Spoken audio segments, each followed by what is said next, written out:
Hi guys, and welcome to another video in our weekly update series for GTNH. And yeah, a few things changed this week.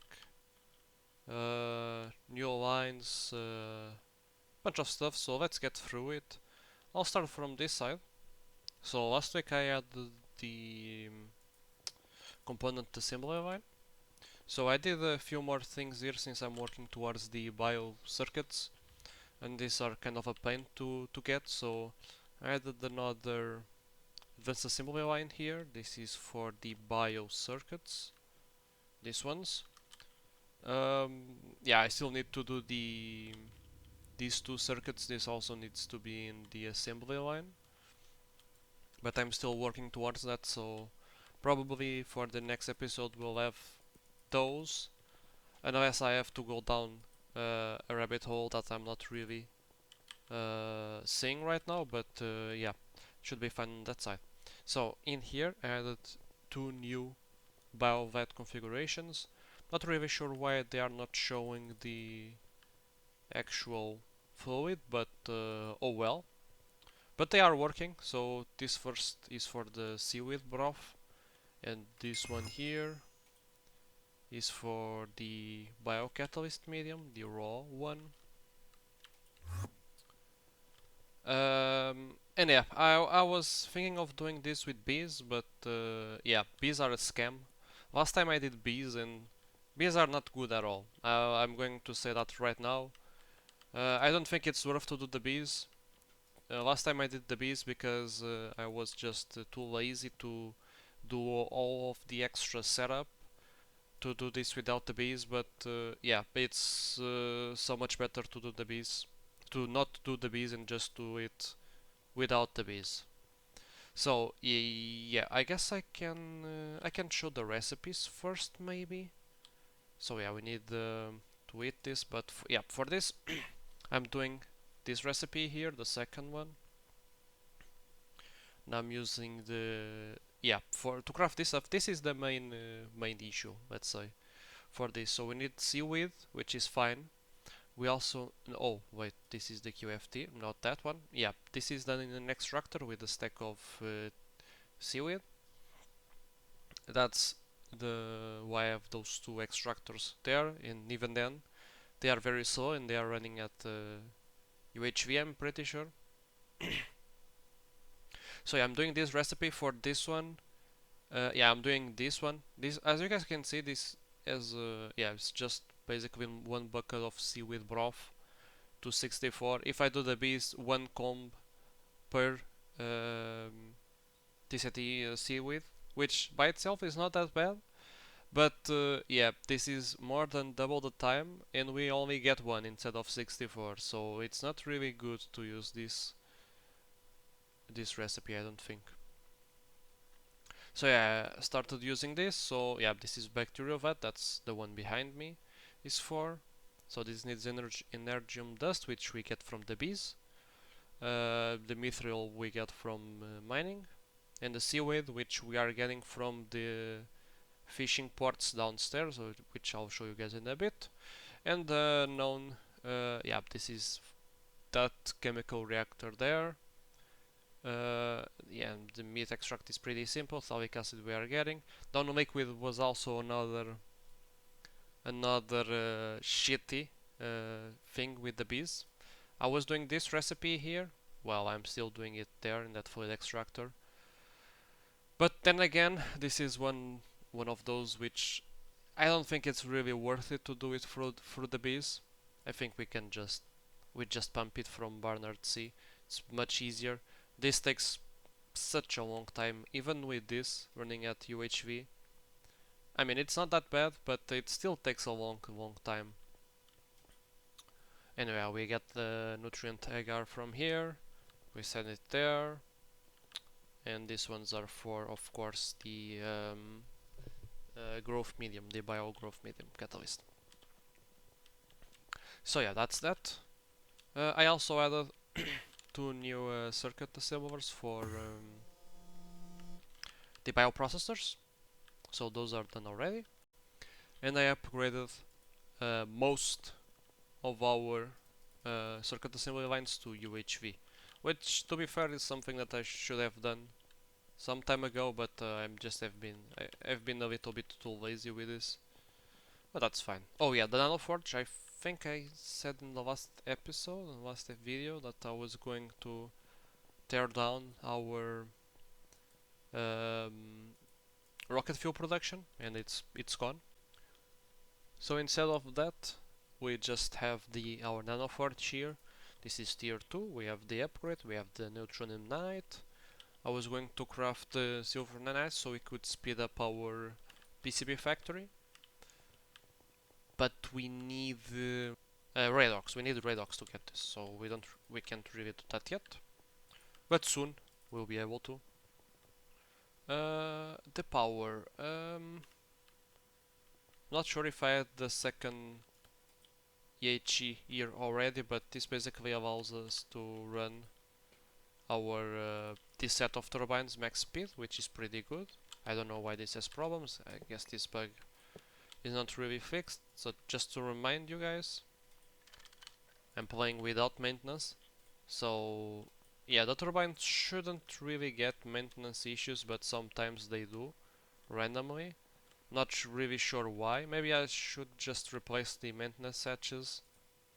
Oh, actually, this one has the auto taping one, so yeah, it doesn't even make sense why this is getting maintenance issues.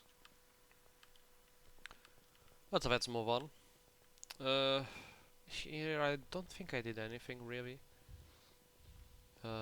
Nothing here as well. Yeah, as you guys can see, I completed the roof here and here. I still need to do that one, but I'll do that later.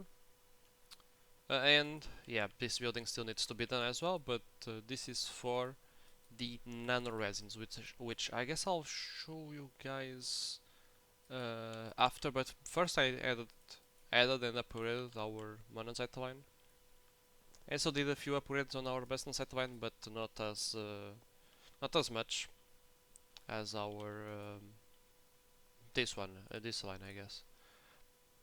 There's stuff here that shouldn't really be here. Not really sure we are getting some of this stuff here, but let's move on.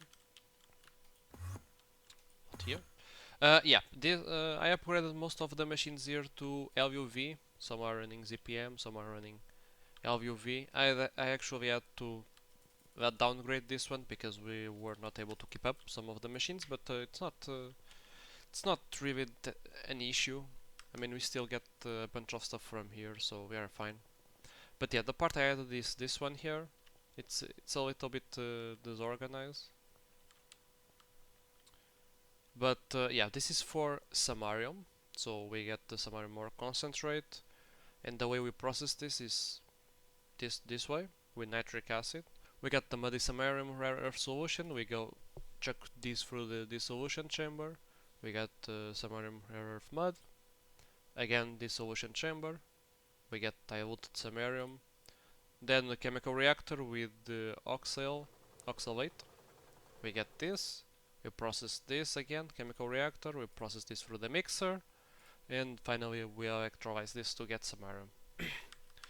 A really nice way to get samarium. I have this turned off at the moment because if I run this, we run out of oxalate, this stuff here, and I kinda need to speed up the production of this, to be honest. But yeah, when I turn that on, we start. We need basically oxalate for the cerium as well, which is this part here. And we basically ran out of this stuff, and then we can process the cerium, so that's why I have this turned off as well. And in the meantime, following this up, I started the nanoresins, which is this line here, or these lines.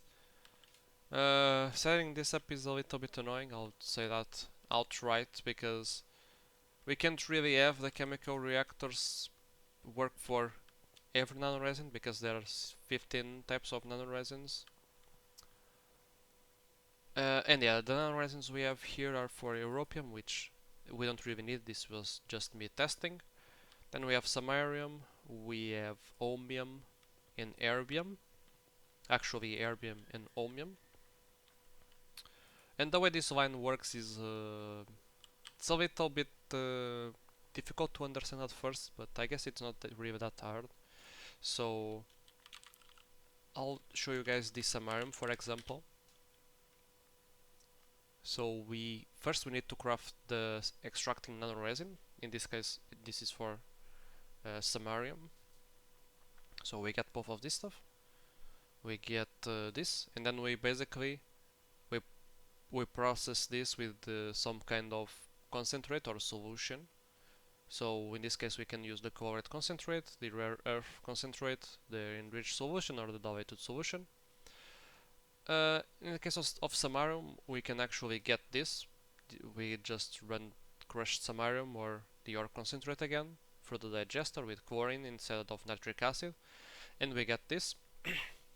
Then we mix this with the extracting nanoresin and we get the filled samarium extract nanoresin, and this stuff here returns the samarium, the nanoresin again, so basically this here whoops, and also the chlorine. I'm pretty sure the chlorine whoops as well, but I haven't really counted, so I'm not really sure on this.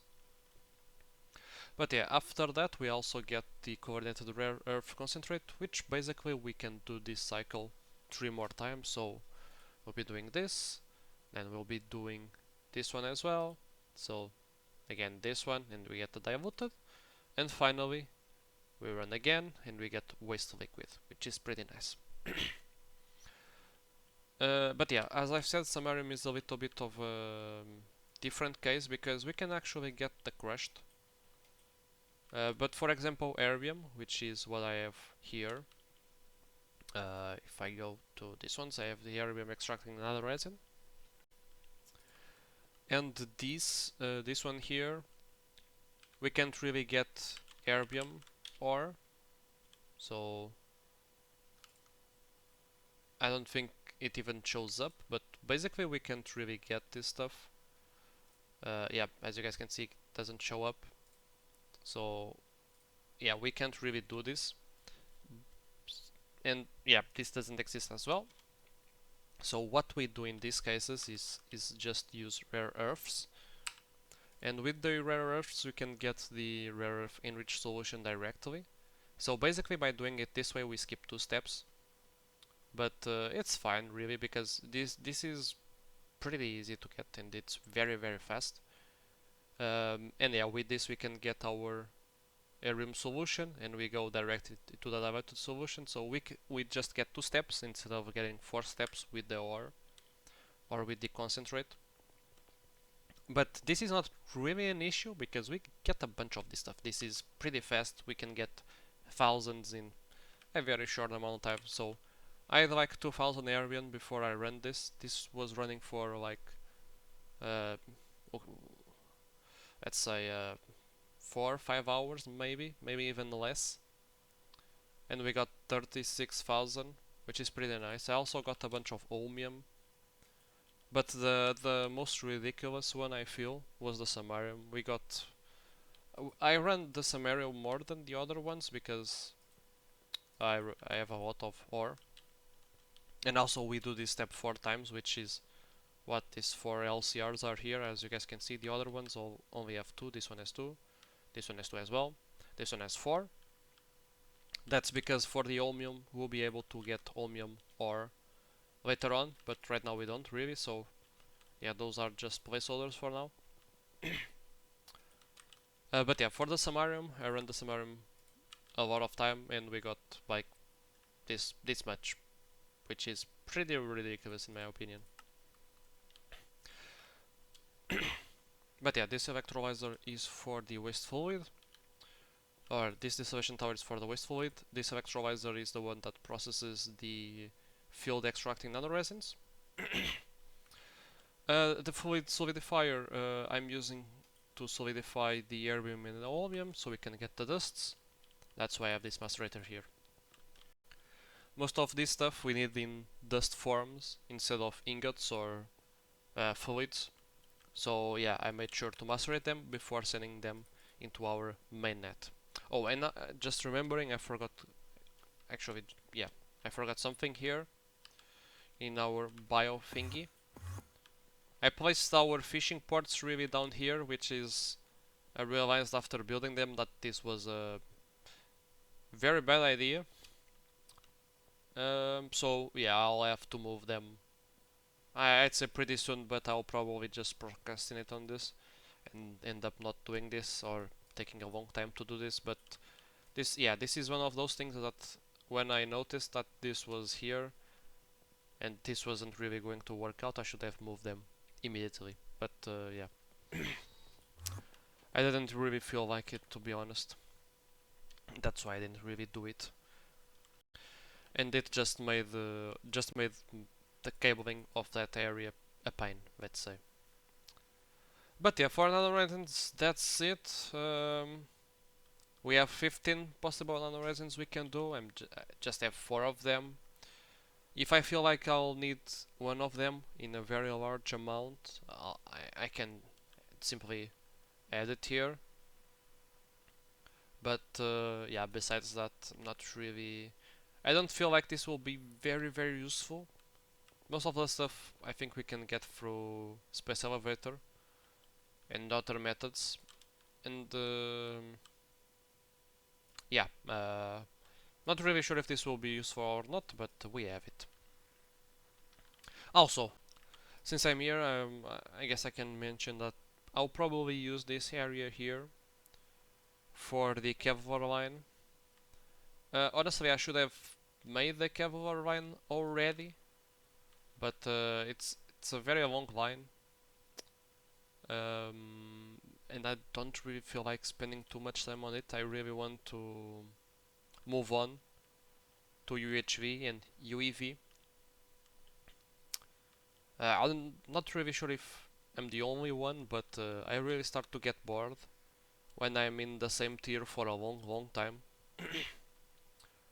Um, so yeah, being in UV was kind of boring me, so I'm starting to see if I can improve some stuff to get into more proper UHV and UEV stuff. But yeah, I still need to work on infrastructure, and I guess that's the last thing I'm going to mention on this episode, which are the upgrades in this area, which to be honest are not that much. I actually just crafted the chemical plant with the botmium casings. Finally removed our blast alloy blast smelter from here. This one is still here still, but it's not really connected. I probably should remove that one as well. And I've added the mega here, which is another thing that I should have done a long time ago. The thing is, I didn't really know where to place this, and to be honest, I just kind of checked this down. Didn't really care about spacing. Probably I should just place this in a better place, but yeah, for now it's here. And the setup I'm using, it's very simple with the dual input buffers. They really make this very simple instead of having to do subnets, which to be honest, doing subnets here would not be bad. I I guess it would be the best option, or even the universal system, but I don't really. Uh, yeah, I have some thoughts about the universal automation, but moving on.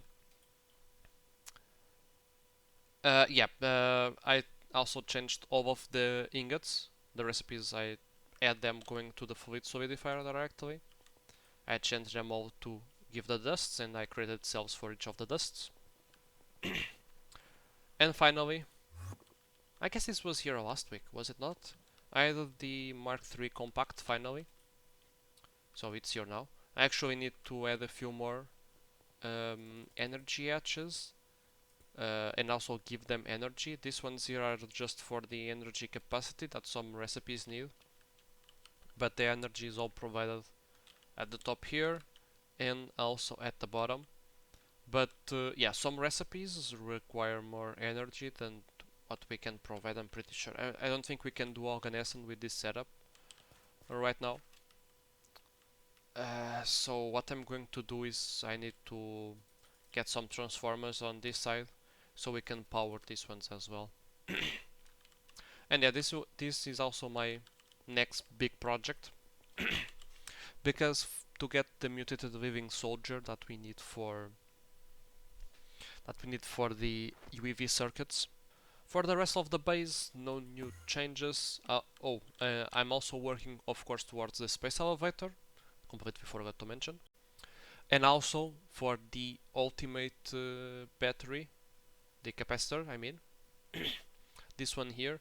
And the main reason why I want to get this is just because we can have a limited buffer, and by starting to accumulate large amounts of energy, basically I don't really feel too bad just having a blast furnace with a bigger laser, let's say, uh, using like big bursts of energy.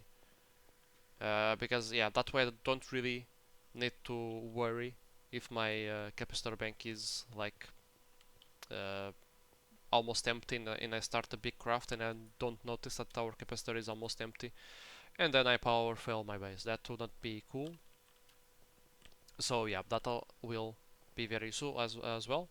So yeah, for the next week I really need to get our compacts done and also the space elevator. Those I guess are my main goal right now. And also the mega blast furnace for auto crafting, since yeah, this is taking a long time, especially some longer materials like the superconductor UV and also the other superconductors as well. The neutronium, I don't really use this anymore for neutronium since I have a big stock of it right now, and also for the awakened draconium it would also be useful. But yeah, that's the plan right now.